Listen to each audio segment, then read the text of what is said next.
খুবই আফসোস হচ্ছে এটা ভেবে, কেন এতদিন এভাবে রান্না করে খেলাম না। সবসময় একরকম করে রান্না খেলে আসলে একঘেয়েমি চলে আসে ওই জিনিসটার উপরে। তাই আজকে একটু ভিন্নভাবে রান্না করার চেষ্টা করেছি। রান্নাতে গুঁড়ামরিচ খুবই কম পরিমাণে দেওয়া হয়েছে।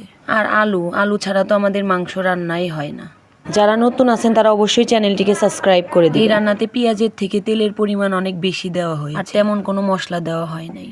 10 মিনিটের মতো মাখিয়ে রেখেছিলাম, আরো বেশি সময় রাখতে পারলে আরো বেশি ভালো হতো। এই যে শুকনা মরিচগুলো দিলাম, এটাই পুরো রান্নার টেস্টটাকে একদমই পাল্টে দিয়েছে। শুকনা মরিচগুলো দেওয়াতে কি সুন্দর যে একটা ঘ্রাণ বের হয়েছে, এটা নিজে না রান্না করলে কোনোভাবেই বুঝতে পারবেন না। আর হ্যাঁ, অনেক সময় ধরে কষিয়েছিলাম মাংসটাকে আমি, একদম তেল বের হয়ে না আসা পর্যন্ত।